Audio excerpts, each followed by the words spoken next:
दोस्तों नमस्कार, एक बार फिर से स्वागत है एक नई वीडियो में। मेरा नाम रविशंकर है, मैं एक बिजनेस एंड करियर कोच हूं। इस वीडियो में मैं आपसे बात करने वाला हूं हायरिंग प्रोसेस के बारे में कि कंपनी में एम्प्लॉय को हायर करने का सही तरीका क्या होता है और आपको कैसे हायर करना। क्योंकि देखिए क्या होता है ना, कंपनी में main power is a super power. तो आपकी मेन पावर ही आपको आगे लेकर जाएगी। आप देखिए ना, आप अकेले सब कुछ नहीं कर पाएंगे, तो आपके पास एक टैलेंटेड मेन पावर होनी चाहिए। उसे कैसे हायर करना है, कैसे एंगेज करके रखना है, और हायर करने से पहले और हायर जब कर रहे हैं तो किन किन चीजों का ध्यान देना चाहिए, इस वीडियो में मैं आपको 7 स्टेप के द्वारा बताने वाला हूं इस वीडियो में। तो आइए थोड़ा ब्रीफ में समझते हैं कि इस वीडियो में मैं आपको क्या बताने वाला हूं। पहला है कि व्हाट टू हायर, आप किस जॉब फंक्शन के लिए आप हायर कर रहे हो वो आपको पता होना चाहिए। इसके बारे में मैं अपनी डिटेल में बात करूंगा आपसे। व्हेन टू हायर, कब हायर करना चाहिए, कौन हायरिंग पैनल में होना चाहिए, आप कितना सैलरी ऑफर कर रहे हैं और उसके साथ साथ क्या देने वाले हैं। तो मैंने 3-4 स्टेप्स बताए हैं, बाकी मैं नीचे आपको डिटेल में 7 स्टेप्स के द्वारा बताने वाला हूं कि आप कौन कौन से स्टेप्स फॉलो करना है एक सही एम्प्लॉय और एक टैलेंटेड एम्प्लॉय हायर करने के लिए। तो चलिए वीडियो को शुरुआत करते हैं। यदि चैनल पर नए हैं तो चैनल को लाइक और सब्सक्राइब जरूर करिए। आपको इसी तरीके से बिजनेस के रिगार्डिंग आपको इस चैनल पर वीडियो मिलती रहेगी। 7 स्टेप्स में जो पहला स्टेप्स है व्हाट टू हायर, मतलब किस जॉब फंक्शन के लिए आप हायर कर रहे हैं। देखिए ना, क्या होता है ना कि आपको सही एबिलिटी वाले एम्प्लॉय को अपॉइंटमेंट करने के लिए सबसे पहले तो जॉब डिस्क्रिप्शन बनाना होगा। अब जॉब डिस्क्रिप्शन उन एक्सटर्नल कैंडिडेट के लिए मदद करेगा जो जॉब के लिए अप्लाई करना चाहते हैं, और साथ ही कंपनी के इंटरनल स्टाफ के लिए भी जो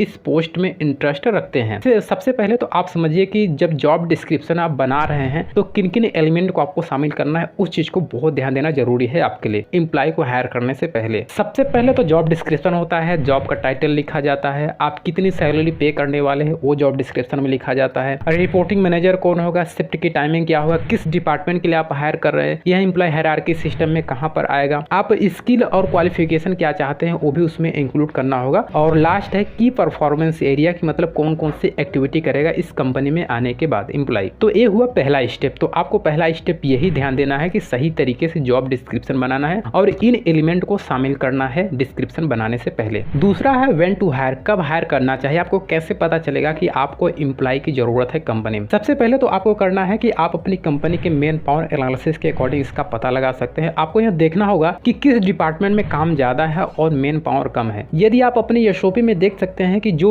एम्प्लॉय आपके साथ जुड़ने वाला है उसके पास प्रतिदिन मतलब 8.5 घंटे तक काम करने के लिए पर्याप्त काम तो होना चाहिए। अगर ऐसा है तो आपको अपॉइंटमेंट करना चाहिए। इसके अलावा यदि किसी डिपार्टमेंट में ज्यादा एम्प्लॉय हैं और काम कम होने के कारण वे अपना काम जल्द खत्म कर लेते हैं तो आप क्रॉस फंक्शनल मूवमेंट भी अपना सकते हैं। हालांकि आपको किसी एम्प्लॉय को दूसरे डिपार्टमेंट में तभी ट्रांसफर करना चाहिए जब उसकी एबिलिटी और स्किल जॉब डिस्क्रिप्शन से मेल खाते, नहीं तो आपका यहाँ प्लान फेल भी हो सकता है। हायरिंग का जो तीसरा स्टेप है हाउ टू हायर, मतलब हायरिंग के तरीके कौन से होने चाहिए। देखिए क्या है कि जॉब डिस्क्रिप्शन बनाने के बाद इस स्टेप्स में आपको कैंडिडेट को अट्रैक्ट करना है। आप लिंक्डइन पर जॉब ओपनिंग पोस्ट कर सकते हैं क्योंकि एक बहुत बड़ा प्रोफेशनल नेटवर्क है और हायरिंग के लिए एक इंपॉर्टेंट टूल भी है। इसके अलावा आप जॉब वेबसाइट जैसे naukri.com या monster.com, jobsahead.com पर भी आपको इन वेबसाइट के द्वारा आपको हजारों रिज्यूम तक पहुंचने का एक अच्छा जरिया है कि आप यहाँ से इन वेबसाइट से आप सब्सक्रिप्शन ले सकते हैं, तो आपके पास काफी सारे रिज्यूम आपका मिल जाते हैं। हजारों रिज्यूम तक पहुंच पाने के लिए आपको इन वेबसाइट पर सब्सक्रिप्शन खरीदना होगा, तो आप सब्सक्रिप्शन ले सकते हो। वहां से आपको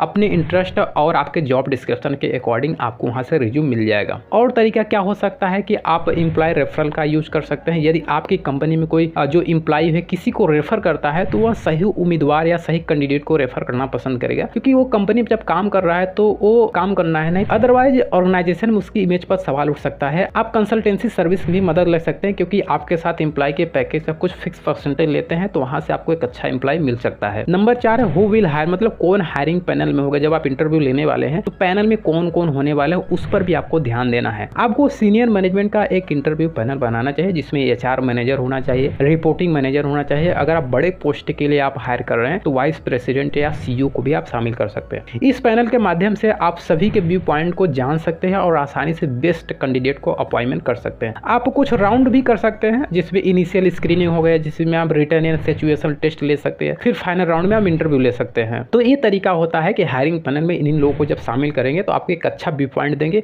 और आप बेस्ट कैंडिडेट को आप हायर कर पाएंगे अपने लिए। नंबर 5 है हाउ टू इवैल्यूएट, कैसे आप कैंडिडेट का फाइनल सिलेक्शन करेंगे। फाइनल सिलेक्शन का मतलब क्या है कि इवैल्यूएट का मतलब क्या है, जिस कैंडिडेट को हायर करने वाले हैं उसका पोटेंशियल क्या हो, हिडन पोटेंशियल को देखें और समझे कि वे क्या काम करते हैं और क्या करना चाहते हैं, साथ ही वे ऑर्गेनाइजेशन में किस प्रकार से कंट्रीब्यूशन दे सकते हैं। और साथ में आपको ये भी देखना चाहिए कि प्रीवियस परफॉर्मेंस मतलब पिछली कंपनी के परफॉर्मेंस का इवेल्युएशन जरूर करें, वहां से आपको पता चल पाएगा कि एम्प्लॉय कैसा परफॉर्म कर रहा है। आपको स्किल तो चेक करना ही चाहिए, आप इंटरव्यू या रिटन एग्जाम की मदद से इसका टेस्ट कर सकते हैं, क्योंकि सही स्किल के बिना आप किसी कैंडिडेट को अपॉइंटमेंट नहीं कर सकते हैं। और अगला है कि कमिटमेंट, आपको यह देखना होगा कि क्या कैंडिडेट में समय पर पूरा काम करने की इच्छा है, क्या वह काम से भागता तो नहीं है। आप कल्चर को जरूर देखिए कि देखें कि आप एम्प्लॉय आपकी कंपनी के कल्चर में फिट हो सकता है, अदरवाइज वह कंपनी में काम तो करेगा लेकिन खुश नहीं रहेगा। उदाहरण के लिए कि मान लीजिए कि कंपनी की कल्चर देर तक काम करने की है तो वह, लेकिन कैंडिडेट सुबह जल्दी आना पसंद करता है और जल्दी जाना पसंद करता है, तो आपकी कंपनी में एडजस्ट नहीं कर पाएगा। अगला है कि रेफरेंस चेक, आपको एम्प्लॉय की पिछली कंपनी से रेफरेंस जांच कर लेनी चाहिए, उनकी एजुकेशन वेरिफिकेशन भी करना चाहिए, जिसके माध्यम से आप जान सकते हैं कि कैंडिडेट द्वारा डिजिग्नेशन जो मेंशन किया है, जिन्होंने मेंशन किया है कंपनी का नाम और कितने समय तक काम किया है, क्या सही है भी या नहीं है। तो इससे आप थोड़ा सा समझ पाओगे। अगर इन चीजों को सही तरीके से समझ पाओगे तो आप जिस एम्प्लॉय को हायर कर, जिस कैंडिडेट को हायर कर रहे हैं, तो उसके बारे में अच्छे से आप समझ पाएंगे कि भाई साहब इसकी क्या पोटेंशियल है और किस तरह से कंपनी में कंट्रीब्यूशन दे सकता है। नंबर 6 है व्हाट सैलरी शुड ऑफर, आप कितना सैलरी ऑफर कर रहे हैं और उसके साथ क्या क्या दे रहे हैं। राइट, देखिए क्या होता है ना, जो सैलरी मार्केट एवरेज पर आधारित होना चाहिए। आप उन्हें उनकी पिछली कंपनी से आप 15 से 20% की बढ़ोतरी दे सकते हैं। यदि आप स्मॉल ऑर्गेनाइजेशन है और आपको एक टैलेंटेड कैंडिडेट मिल गया है तो आपको उससे उच्च सैलरी देना, हाई सैलरी देना हो सकता है, देना पड़ सकता है। और अगला क्या है कि आप अपने एम्प्लॉय के सैलरी फ्रेमवर्क में आप सैलरी इंसेंटिव, ई सॉप को भी शामिल कर सकते हैं, क्योंकि यह एम्प्लॉय को अट्रैक्ट करता है और वह खुद को कंपनी का एक हिस्सा मानता है और भागीदार मानता है और अब पूरी जिम्मेदारी के साथ काम करता है। लास्ट है नंबर 7, आपको इस चीज को ध्यान देना है कि एक सही एम्प्लॉय को हायर करने के लिए आप जब एम्प्लॉय को हायर करते हैं तो जो फाइनल है कि एम्प्लॉय को कंपनी में स्वागत करना है, इंडक्शन होता है, क्योंकि first impression is last impression होता है। तो आपको एम्प्लॉय इंडक्शन पर काम करना चाहिए। और आपको मैं इस वीडियो में यह भी बताऊंगा कि बहुत सारे लोग को आप हायर तो कर लेते हैं लेकिन कुछ टाइम के बाद वो छोड़ देते हैं, 2 महीने 3 महीने 6 महीने के अंदर। तो उसका भी रीजन मैं अगली वीडियो में बताऊंगा कि आपकी कंपनी को छोड़कर वो लोग क्यों जाते हैं। तो चलिए समझते हैं पहले जो 7 स्टेप्स है इसमें क्या है कि यदि आपने सभी स्टेप पूरा कर लिया है तो लास्ट स्टेप्स का परिचय कराना है। राइट, देखो जो मैं डेटा के बारे में बात कर रहा था कि जो 4 में से 1 एम्प्लॉय 6 महीने के अंदर ही ऑर्गेनाइजेशन को छोड़ देते हैं, रिसर्च बताता है, जिसमें आपका पैसा और समय दोनों बर्बाद होता है, मैंने आपको बताया है। इसीलिए किसी एम्प्लॉय को ऑर्गेनाइजेशन का हिस्सा बनाना इंपॉर्टेंट है। राइट, वो पहले से ही आप तैयार रखो, ज्वाइनिंग किट तैयार करें, एम्प्लॉय को कंपनी की सभी पॉलिसीज के बारे में बताए, उसे टीम से परिचित कराए और आपको 30 दिनों का प्लान बनाए जिसमें एम्प्लॉय को डिपार्टमेंट के वर्क के बारे में बताइए ताकि वह आसानी से काम कर सके। और इस प्रोसेस को एम्प्लॉय ऑनबोर्डिंग भी कहा जाता है। तो एम्प्लॉय ऑनबोर्डिंग एक इंपॉर्टेंट हिस्सा होता है, तो इस चीज को आपको ध्यान देना है। तो दोस्तों अगर ये जो मैंने आपको 7 स्टेप्स बताए हैं आपको एम्प्लॉय हायर करने के, अगर आप सही तरीके से अप्लाई करेंगे तो आप अपने कंपनी में एक बेस्ट एम्प्लॉय हायर कर पाएंगे। एम्प्लॉय काम भी करेगा, टिकेगा भी और आपकी कंपनी में खुश भी रहेगा। क्योंकि मैंने जो आपको एक कोर्स कहा था ना कि main power is super power, इस चीज को ध्यान में देना है क्योंकि आपकी मेन पावर ही आपको आगे ले जाएगी। तो आपको सही और बेहतर एम्प्लॉय अगर मिल रहा है तो उसे आप रखिए, काम कराइए, वो आपके साथ काम करेगा, टिकेगा। सबसे जरूरी बात क्या है कि आपको सही कैंडिडेट को हायर करना है। अगर आपका कोई सवाल या किसी टॉपिक पर वीडियो चाहते हैं तो आप कमेंट बॉक्स में जरूर लिखिए। वीडियो को लाइक और चैनल को जरूर सब्सक्राइब करिए, आगे आपको इसी तरीके से वीडियो मिलती रहेगी। तो चलिए मिलते हैं किसी नई वीडियो के साथ। इस वीडियो को पूरा देखने के लिए आप सभी का बहुत बहुत धन्यवाद। Thank you so much.